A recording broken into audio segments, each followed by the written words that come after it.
punto de encuentro entre problemas sociales y el deber cristiano? Vértice, un podcast para ti.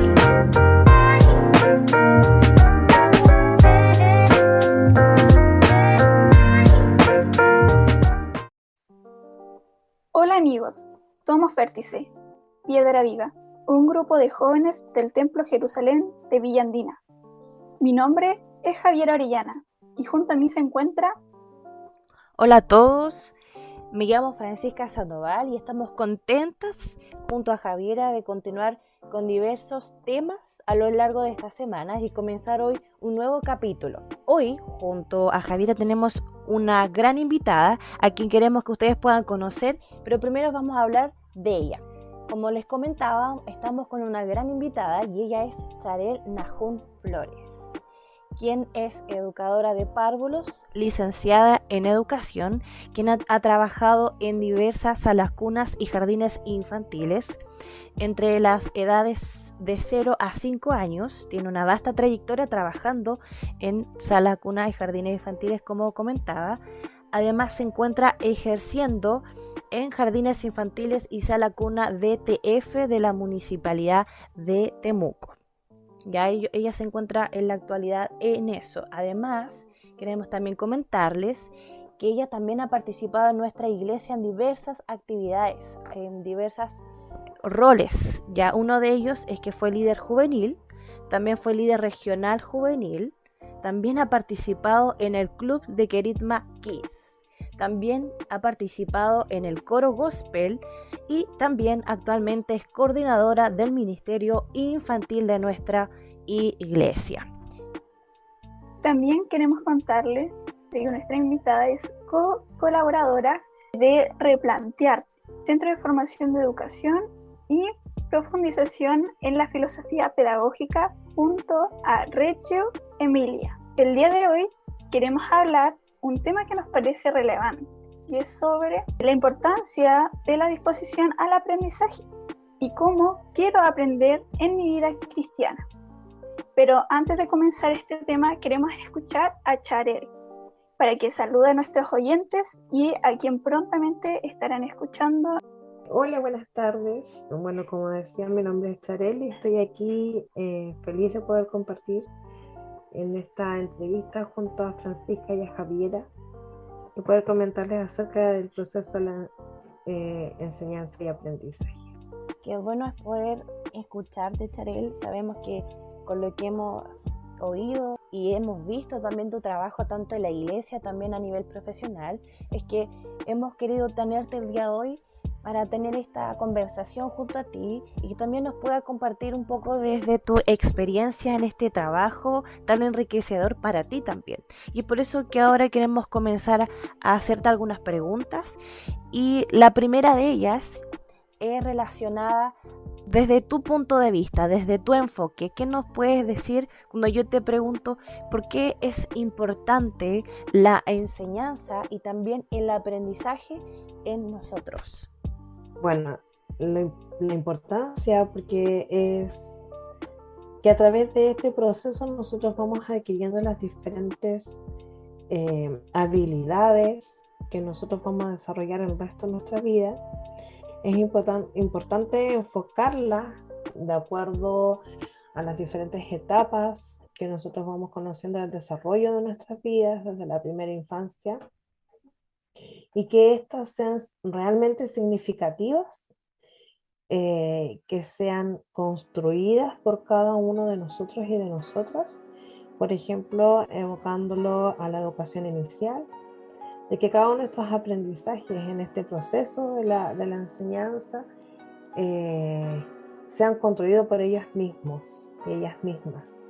¿Qué quiere decir esto? De que nosotros como adultos seamos simples mediadores de la enseñanza y aprendizaje para que al vivir las experiencias ellos puedan ir desarrollando estas habilidades, estas destrezas de forma tan personal que no se van a olvidar nunca en su vida. Es importante de que como adultos podamos tener la capacidad de escuchar en todo este proceso a las niñas y a los niños ya que la mayoría de los aprendizajes surgen de interrogantes, de cómo poder hacer esto, cómo existe esto otro. Entonces nosotros poder, junto con ellos, ir descubriendo, investigando, experimentando y explorando nuestro medio para poder desarrollar un aprendizaje realmente valioso y significativo en las niñas y en los niños. Sabemos que existen, como nos habla Piaget, como nos ha descrito Montessori, que existen etapas del desarrollo del aprendizaje que son fundamentales. Y eso es súper importante tenerlo presente para que cuando nosotros vayamos desarrollando este aprendizaje con las niñas y con los niños, ir guiándolo a través de estas etapas que van como una evolución del aprendizaje.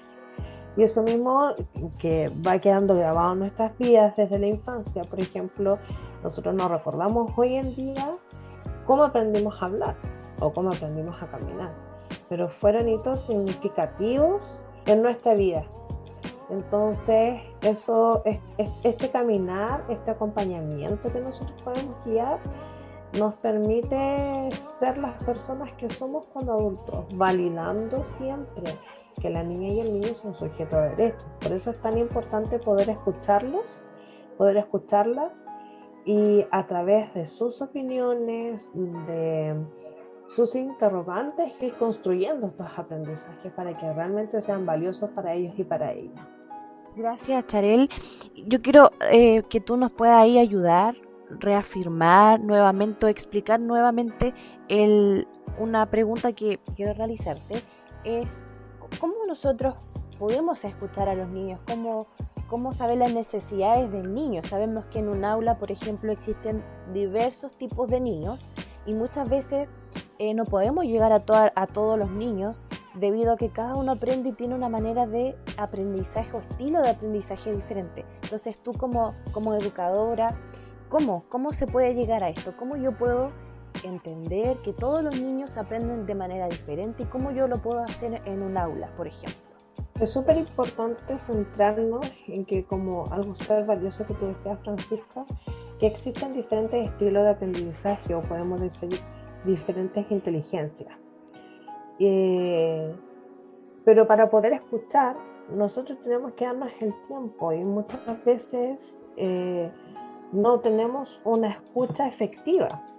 Es que decimos, no, sí, yo escucho a los niños y a las niñas, pero si un niño me está tirando ahí el delantal o me está tirando la mano y quiere hablar, yo digo, sí, después, ya, pero escuchemos al amigo primero, ya, pero entonces siempre vamos posponiendo a algunos niños y niñas que también quieren participar. Entonces, lo más importante para que sea una escucha efectiva, y esta palabra que está súper de moda, que es una educación del respeto, una educación respetuosa, nos demos el tiempo de escuchar.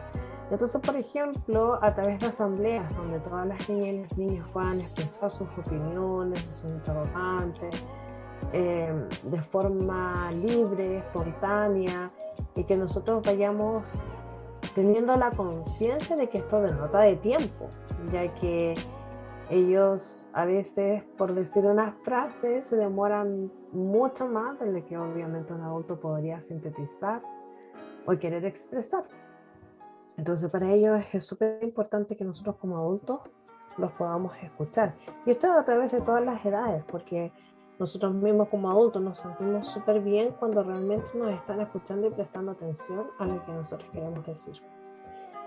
Bueno, de acuerdo a lo que decía Francisca, existe la teoría de la inteligencia múltiple, que es de Gardner, donde nos dice que a través de estas 8 inteligencias, nosotros desde la infancia vamos adquiriendo el aprendizaje de diferentes formas. Una de estas es la musical, existe la corporal o kinestésica, la interpersonal, la intrapersonal, la visual o espacial, lingüístico o verbal, la lógico-matemática y naturalista. De esta forma vamos adquiriendo el aprendizaje. Como decías tú, Fran, en un aula existen, independiente de la edad que tengan los niños y las niñas, existen a lo menos más de 20 niños y niñas con características diferentes, con formas diferentes, con pensamientos distintos, con distintas culturas, que eso no necesariamente son que vengan de diferentes países, sino que la cultura es propia de nuestra familia, ¿cierto? Entonces nosotros debemos enfocarnos en conocer a nuestros niños y niñas, en conocer a las personas que nos rodean. Y a través de eso ir distinguiendo y favorecer estas experiencias de aprendizaje de acuerdo a las diferentes formas de aprender. No solamente todos sentados haciendo la misma acción, sino que favorecer y propiciar un ambiente en el cual se puedan desarrollar estas diferentes inteligencias y así todos aprender de una forma integral y con calidad. Agradecemos mucho esta respuesta y también, como ya antes se había dicho, la experiencia permiten la adquisición del conocimiento y las habilidades.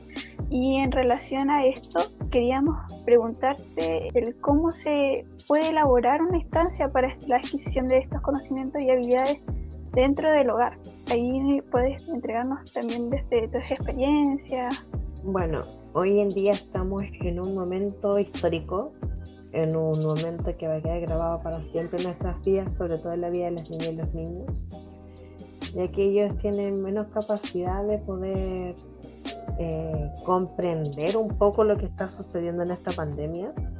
Yo invito, tú me dices a través de mi experiencia de cómo poder entregar estos aprendizajes en el hogar, es de la forma más concreta posible, buscando lo que más le guste a la persona que va a adquirir este aprendizaje, que muchas veces nosotros podemos ver cómo algunos aprenden cantando o a través de la música, las canciones, pero siempre de la forma más concreta posible, entregándole estas estrategias, por ejemplo en el caso de los niños y las niñas, de forma prácticas, que sacarlos un poco de su rutina establecida, ya que de esa forma existe una disposición al aprendizaje diferente, ya que cuando yo a ti te obligo a hacer algo que tú no quieres hacer, ya estás con una disposición negativa frente a este nuevo aprendizaje.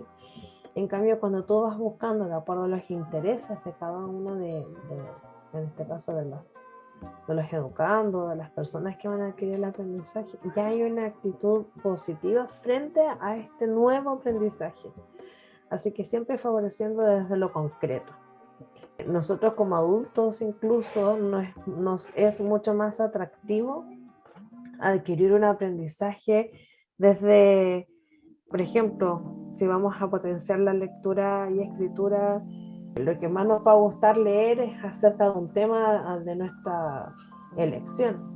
Pero si nosotros le ponemos un libro, no sé, a alguien que es súper matemático, le pasamos una novela, quizás no va a ser agradable. Siempre buscar desde el interés de aquella persona que vamos a entregar el aprendizaje. Gracias, Tarel, por compartirnos esto desde tu experiencia. Qué bueno y qué interesante es poder escuchar a alguien que nos cuenta algo desde la experiencia, desde su expertise, desde cómo lo siente, cómo lo vive también, y alguien también que se apasione tanto por el trabajo con los niños. Algo que tú mencionabas anteriormente, uno de los puntos es referente a algo de las culturas que mencionaste. Entonces yo quería preguntarte algo respecto, ¿cómo hacemos que también los niños reconozcan en sus aulas, verdad, que somos un país donde llegan varias personas, verdad, hay muchos inmigrantes? ¿Cómo nosotros podemos enseñarles que hay diversas culturas, el respeto, la tolerancia, que hay ciertos valores que nosotros también tenemos que tener? Y bueno, yo por una parte eso se aprende un poco en la casa, pero ¿cuál debiese ser el rol en este caso de los padres y cuál debiese ser el rol de, en este caso, las profesores, los tíos, los educadores? Es súper pertinente tu pregunta, Francisca, ya que es algo que de repente se pasa por alto o se complica mucho uno en esta como diferencia entre los pares. Para mí lo más importante es hacer, como mencionaba adelante, válido esto de una pedagogía al respeto. El respeto primeramente hacia la persona individual, en el sentido de que desde muy chiquitito nosotros nos vemos expuestos a una falta de respeto hacia nosotros mismos. Por ejemplo, les va a sorprender lo que digo, pero por ejemplo el control de esfínter. que es algo súper natural y normal, y lo primero que te dicen, no, cada 15 minutos tienes que llevar al niño al baño. Pero resulta que muchas veces ese niño o esa niña no tienen ganas de ir al baño y nosotros ya estamos faltando desde ahí el respeto a su integridad. Entonces es súper importante que en este ejemplo es súper básico, nosotros les enseñemos desde pequeñitos a los niños y a las niñas el respeto hacia los demás, hacia las virtudes de los demás, hacia las diferencias de los demás, porque si nosotros desde chiquitito nosotros en la familia de forma positiva hacia la diversidad cultural que tenemos hoy en día en nuestro país, en nuestras aulas y en todo lo que nos rodea, no diciéndoles, por ejemplo, no, es que tú tienes que respetarlo porque él es diferente, sino que de forma positiva, tú tienes que respetarlo porque él o ella es igual a ti, ir sacando lo positivo de cada una de estas culturas, enriqueciéndonos culturalmente, o sea, es súper rico, y el día de mañana cuando sean adultos ya no va a haber como, no, es que él es peruano, no, es que él es chileno, él es colombiano, sino que uno se va empapando de esa cultura, es de una forma innata, ya no existe esta forma de a lo mejor a veces de llegar o poder no querer compartir, digámoslo así, de una forma concreta, sino que todo lo contrario. Por eso es súper importante, es el respeto. Yo creo que hoy en día esa palabra que es tan grande se ha perdido un poco en nuestra población, digamos así, porque hacemos válido nuestros intereses, pero no respetamos los intereses de los demás.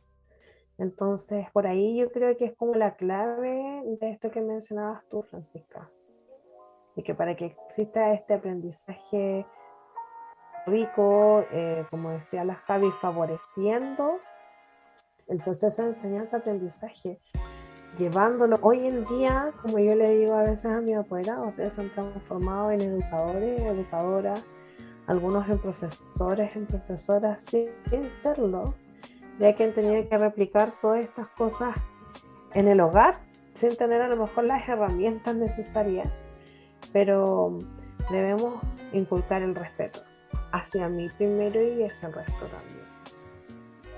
Karel, y solamente como para cerrar este punto y para que ahí Javiera igual tiene varias preguntas que ha ido anotando también la Javi, para cerrar este punto, yo creo que más adelante ya vamos a seguir conversando respecto a cómo podemos ver este tipo de situaciones dentro de la iglesia también, de cómo ahí animamos a otra persona que quizás vemos que aprende o le cuesta aprender más, ¿verdad?, que a la mayoría, por ejemplo, de los niños de nuestra iglesia. Eso es un tema que quizás vamos a abordar un poquito más adelante en el capítulo, pero yo quería preguntarte otra cosa respecto, por ejemplo, cómo identificamos a una persona dentro de una aula, ¿verdad?, que quizá le cuesta aprender, ¿cómo lo ayudamos, cómo lo acompañamos?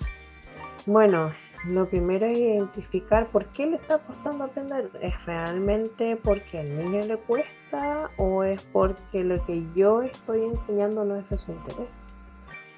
Entonces, primero identificar esa parte, o sea, todos los procesos de enseñanza-aprendizaje deben ser súper reflexivos.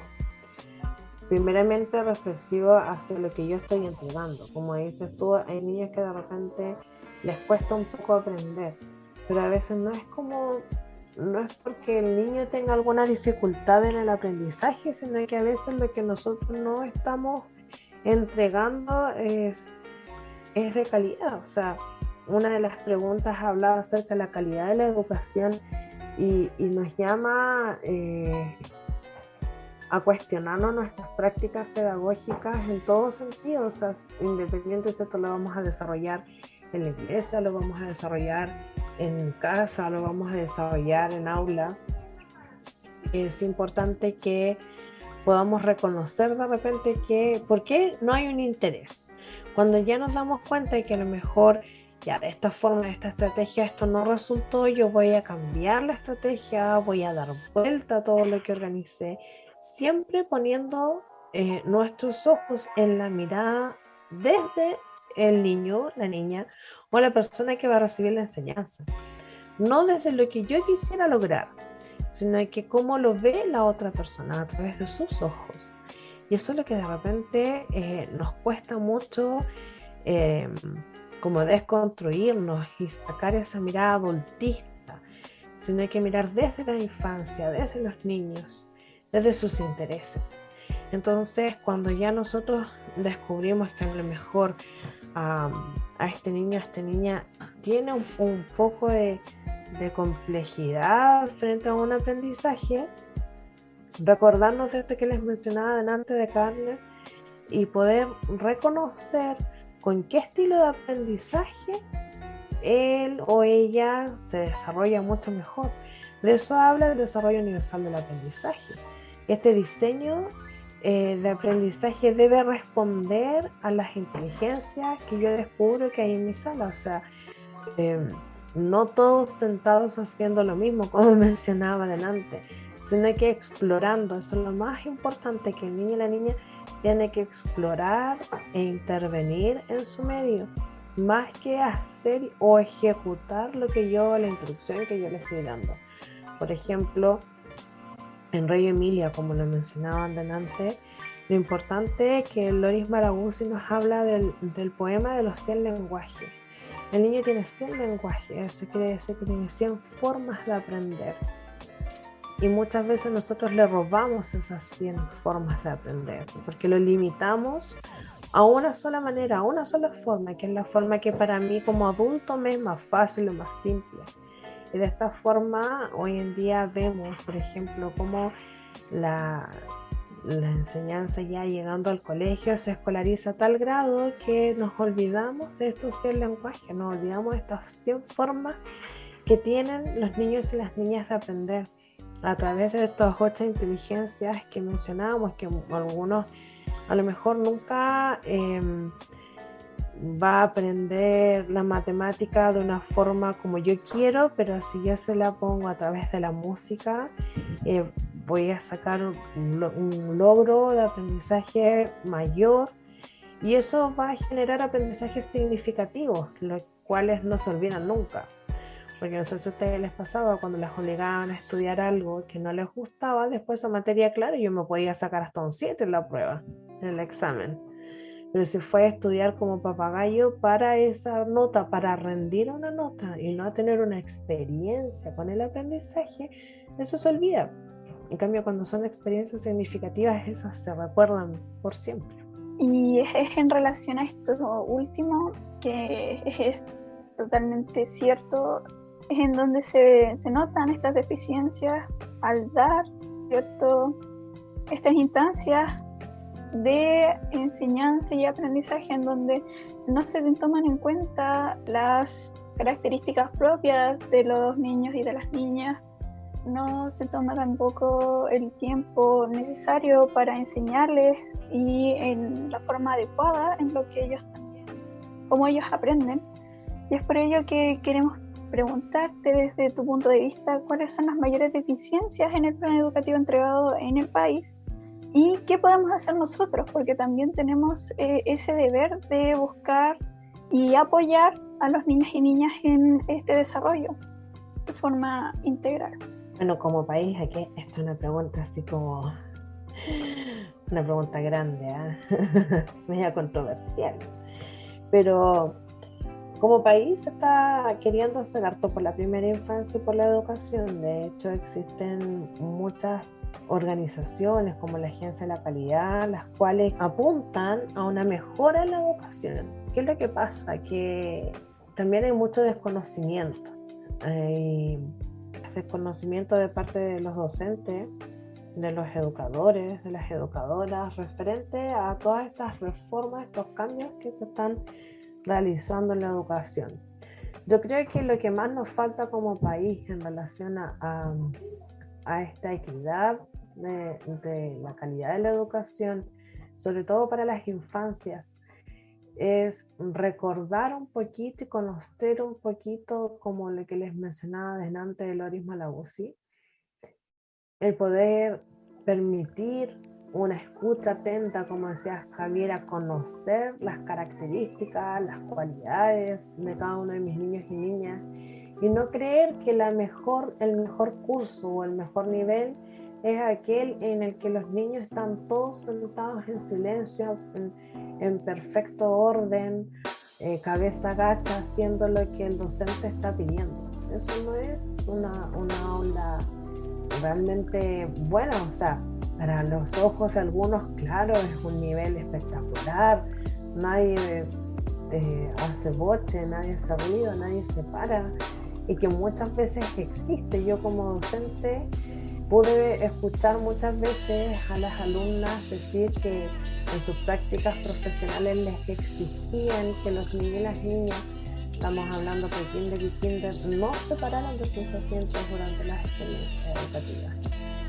Pero no podemos limitar a un niño o una niña de 4 o 5 años a pasar medio día sentados todo el día.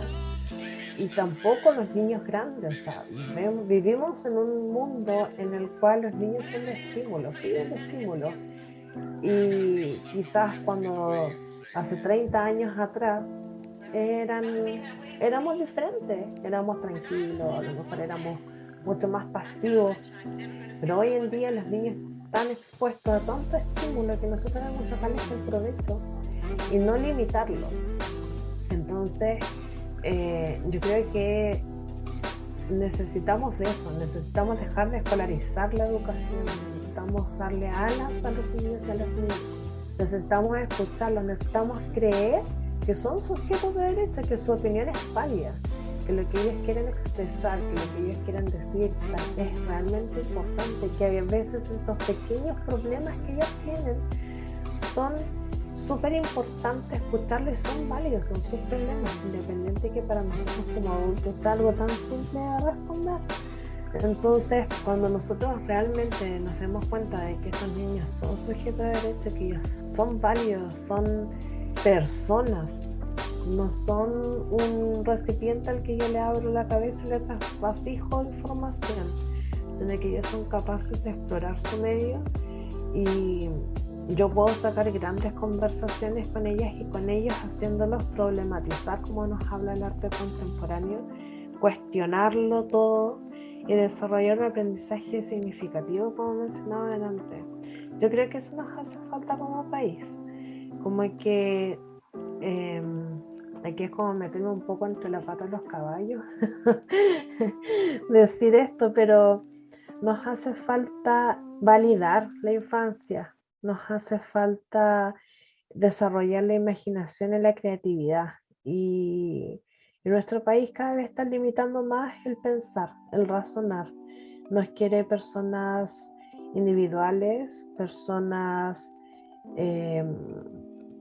que simplemente ejecuten lo que se solicita sin una capacidad de pensar, de filosofar, de meditar y reflexionar. Entonces nosotros como agentes educativos tenemos que hacer ese cambio, aunque sea chiquitito, aunque sea en nuestras aulas que no tengan un gran impacto, pero detrás de esos niños hay una familia, y eso lo podemos hacer también, no solo por ejemplo en la educación tradicional, hablando de educación de contenido a nivel de los jardines, de los colegios, las escuelas, sino que también nosotros como cristianos, en nuestras aulas bíblicas, hacer lo mismo, que ellos vayan explorando los aprendizajes, que ellos reflexionen, que ellos problematicen, darle validez a sus opiniones, y no solamente exponer un tema y que ellos sean receptores de ese tema, sino que ellos descubran, que ellos creen su propio aprendizaje, y de esta forma validar cuando hablamos del constructivismo, de construir tus propios aprendizajes. Yo creo que por ahí, aunque existan cuantos recursos que viajan y que van a Europa y que conocen todas estas pedagogías alternativas, que son las que hoy en día realmente aportan beneficios a nuestras niñas y niños con todas sus diferencias, no se aplican. Y por ahí va un poco este desequilibrio, cuando estas pedagogías alternativas a veces no tienen mucha implementación ni costo. A veces se creen que están dirigidas solamente para, digámoslo así, para el sector ABC1 del país, cuando no lo es. Son los más básicos y fácil de implementar en las aulas, porque todo es a través de materiales nobles, materiales naturales, los cuales los niños pueden explorar y experimentar mucho mejor. Muchísimas gracias por compartirnos esto que igual es relevante en el mismo contexto en que nos encontramos en nuestros hogares. Igual el hecho de buscar estas instancias, poder implementar ideas dentro del hogar para potenciar la creatividad de los niños, ir también validando, como dices, la infancia. No son niños y niñas que no pueden lograr cosas desde pequeñitos, es todo lo contrario, ellos están muy atentos, dan también grandes ideas, escucharlos. Por eso también invitamos a los oyentes a que, y especialmente a quienes son padres o son hermanos, tíos, que podamos potenciar y ayudar a los niños a crear instancias para ellos en donde se puedan desarrollar de manera libre, y no es necesario tener grandes instrumentos o muchos materiales, hay que solamente utilizar la creatividad. Concuerdo con lo que tú decías y lo que apuntaba Charel también, eso de la creatividad, cómo potenciamos eso. Gran tarea para nosotros, principalmente, yo no soy madre, pero para las mamás, para los papás, también para los hermanos, como bien decía Javi. Y queremos terminar con esta última pregunta, Charel. Está muy bueno el tema, me encantaría poder estar ahí toda una tarde de charlar porque hay tanto por hacer, pero queremos concretizarlo un poquito más, Charel, en cuanto a lo que estamos viviendo como país en esta pandemia. Y queríamos preguntarte a ti, ¿qué consejos tú nos puedes dar desde tu experiencia respecto a cómo podemos tratar a nuestros niños que han vivido un encierro? Muchos han tenido cambios de humor, cambios en su conducta, estrés también, y sobre todo estos pequeños que reaccionan de una manera completamente diferente a como la conocemos. ¿Por qué? Porque si nos preguntamos, los niños no han salido a la calle, no han salido a jugar, no han salido al colegio, no han estado con sus padres, han estado viviendo con la familia, ¿verdad?, que los rodea. Entonces, ¿cuáles son algunos consejos para los papás, para las personas que están en la casa, para que los niños no dejen de aprender en la casa? Wow, esto es que yo creo que es la pregunta más compleja que me realizan, chicas, en el sentido de que yo creo que como papás estamos viviendo igual momentos complejos, como dices tú, Francisca. Los niños y las niñas no salen casi nada. A veces yo como mamá trato de sacarlos a plazas en horarios en los cuales no haya mucha gente, pero eso lo entiendo yo. Ellas que son pequeñas no lo entienden aún, tienen concepto, tienen claro por qué no pueden salir. Pero creo yo que lo más importante es mantenerles una rutina establecida en casa, un horario de levantarse, un horario para la enseñanza-aprendizaje. Algunos se conectan a clases, otros más pequeñitos no se conectan, pero tener ese horario en el cual se les envían actividades o experiencias educativas de su jardín lo puedan desarrollar. Y también en las tardes tratar dentro de lo posible. Es súper complejo porque hay mamás que están siendo mamás pulpos en estos momentos entre el teletrabajo, la casa, los niños, y hay días que uno se siente más capaz que otros, pero tener instancias, aprovechar estas instancias inéditas de poder compartir con los niños y las niñas en casa, disfrutar, hacer un día de cine, hacer un día de fiesta, de bailar con ellos, lo que a ellos les guste, cocinar juntos, validar estos aprendizajes que nos acompañan el resto de la vida, como jardinear, cómo vestirse solos, bañarse solos, poder cocinar. Todas estas que son actividades de la vida práctica que son fundamentales, ya que en otro momento de la vida, en un momento no pandémico, los niños no tenían como esta instancia o este acercamiento a las labores domésticas, digámoslo así, que tanto para niños o para niñas, son fundamentales para el resto de la vida. También es importante que las niñas y los niños, por ejemplo, dentro de, como decía la Javi, dentro de las cosas prácticas que tenemos en la casa, poder desarrollar la creatividad en ellos, porque ellos andan buscando, y por este ocio, por este encierro, se ponen como más inquietos porque no pueden botar toda esa energía a desarrollarse como ellos quisieran. Pero hay hartos tips divertidos de realizar en casa, como por ejemplo, más que jugar con un lápiz, de repente hacer pintura con cosas que tenemos en la casa.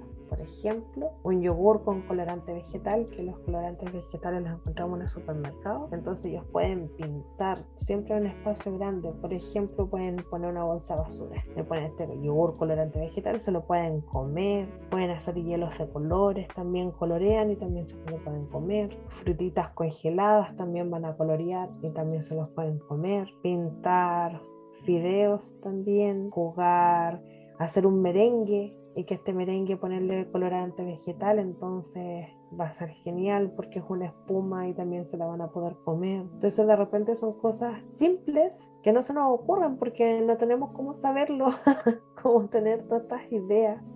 El poder dibujar en sémola, en arena, en tierra, dibujar con los dedos en la harina y no tanto con el lápiz, porque eso les va a desarrollar mucho más su creatividad en harina tostada, por ejemplo, que de repente queda ahí guardada, vencida.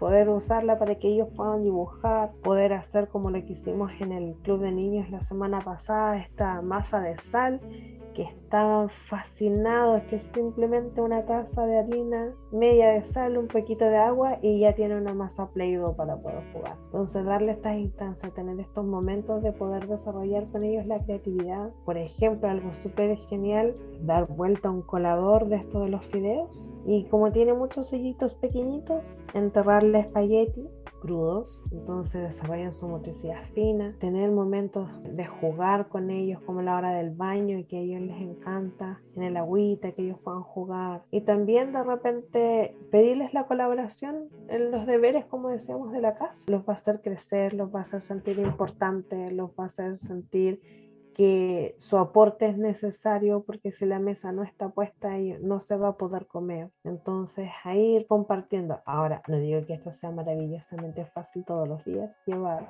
pero sí de repente tener estas instancias, darnos este tiempo de poder hacer estas cosas con ellos y con ellas, los cuales desarrollan su creatividad, se pueden entretener, y tener un momento de familia siempre es importante. Ellos no lo van a olvidar nunca. Siempre cuando sean grandes van a decir, oh, yo me acuerdo que junto a mi papá y mi mamá hicimos galletas, hicimos sopaipillas, yo le ayudé a mi mamá a lavar la loza.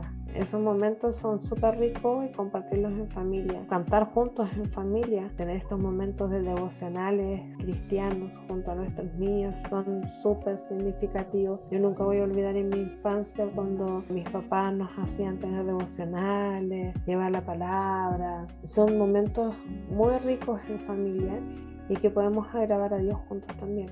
De verdad, todas estas ideas son muy, muy geniales, y agradecemos que nos hayas podido entregar desde tu experiencia, desde tus conocimientos, todo esto que sin duda les va a servir a muchas familias para poder también ayudar e incentivar a los niños en su aprendizaje. Sin duda es un tema relevante, interesante, y queremos estar invitados a todos los oyentes para la próxima semana, en donde culminaremos este tema. Vamos a continuar junto a Charel, junto a Francisca.